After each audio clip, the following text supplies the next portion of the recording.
என்னதான் ஆச்சு இந்த ஆர்ஜே பாலாஜிக்கு? சொர்க்கவாசல் அப்படின்ற ட்ரெய்லரை பற்றி தான் இந்த வீடியோவில் நம்ம பார்க்க போகிறோம்.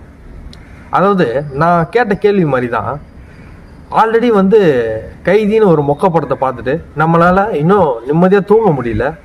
இதில் இந்த ட்ரெய்லரில் எடுத்த உடனே ஒரு ஜெயிலை காட்டுறாங்க. ஜெயிலுக்குள்ளே கைதிங்கெல்லாம் உட்காந்துருக்கிற மாதிரியும் அவங்கள போலீஸ் அடித்து டார்ச்சர் பண்ண மாதிரியும் காட்டுறாங்க. நான் சொன்ன மாதிரி இந்த கைதியே நமக்கு ஒரு சகிக்காத தன்மையை கொடுத்துருச்சு ஆல்ரெடி. இதில் சொர்க்கவாசல் அப்படின்னு ஒரு புது படத்தில் வேற இந்த ஜெயிலு கைதிங்க இது சம்மந்தப்பட்டு தான் காட்டணுமா அப்படின்ற கொஸ்டின் மார்க்கு நம்மளுக்கு எடுத்த உடனே எழும்புது. சரி, ஒரு டிஃப்ரெண்ட்டாக ஆர்ஜே பாலாஜி கேரக்டராச்சும் இருக்கும் அப்படின்னு பார்த்தா இல்லைங்க. எடுத்த உடனே வராரு, ஏதோ பார்க்குறாரு கண்ணில், என்னடான்னு கையில் இப்படி வச்சு பார்த்தா கை ஃபுல்லாக ரத்தம்.